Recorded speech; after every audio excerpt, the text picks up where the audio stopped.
سازمان امنیت و همکاری اروپا گفته است که گروهی بیشتر از 150 نفری ناظران بین المللی را برای نظارت انتخابات پارلمانی تاجیکستان می‌فرستد که قرار است بهار امسال برگزار شود. دفتر نهادهای دموکراتی و حقوق انسان روز 31 دکبر با نشر گزارش خبر داده گفت که خود مقامات تاجیکستان سازمان را برای نظارت انتخابات دعوت نمودند. همکارم طاهر سفر با متن این گزارش شناس شد و حالا با ما در استودیو است. طاهر، نظارت انتخابات تاجیکستان از طرف کارشناسان بین المللی از کدام جهت مهم بوده میتواند؟ بله خیرامان، ناظرانی که ماه مارس به تاجیکستان میروند جریان برگزاری انتخاب وکیلان مجلس نمایندگان را مشاهده کرده، سپس به آن بها میدهند که آیا مطابق با معیارهای بین المللی بود و یا ناعادلانه و غیر دموکراتی صورت گرفت.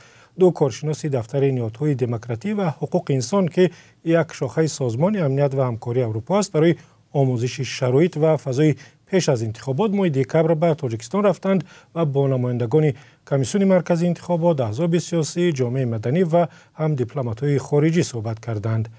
فضایی که در گزارش تصویر شده است به قول تعدادی از مصاحبان کارشناسان برای برگزاری انتخابات دموکراتیک و شفاف و آزاد و عادلانه مساعد نیست. عین نگرانی‌هایی که سال 2020 بعد انتخابات ریاست جمهوری و مجلس نمایندگان تاجیکستان صدا داده بود در گزارش آمده است. با گذشت 5 سال از این معرکه‌های سیاسی، حکومت تاجیکستان توصیه‌هایی را که سازمان امنیت و همکاری اروپا برای دموکراتی صورت گرفتن انتخابات داده بود نادیده گرفته است.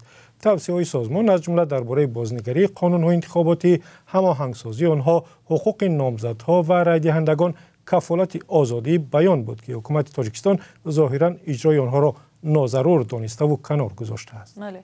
کارشناسان سازمان امنیت و همکاری اروپا درباره فضای سیاسی کشور در آستانه انتخابات یعنی تا امروز چی گفتند؟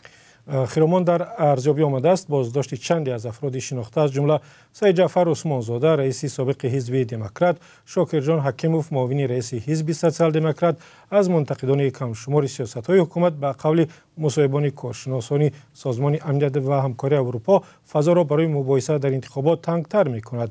فضای مطبوعات و احوال رسانه‌های تاجیکستان به گفته کارشناسان سازمان امنیت و همکاری اروپا آنگونه نیست که برای گوناگون اندیشی و انتخاب آگاهانه رای دهندگان مساعدت کند. و طاهر، آنگونه که ذکر کردید کارشناسان بین المللی گفتند حکومت تاجیکستان تاکنون توصیه ها برای دموکراتی برگزار شدن انتخابات ها را نادیده گرفتند.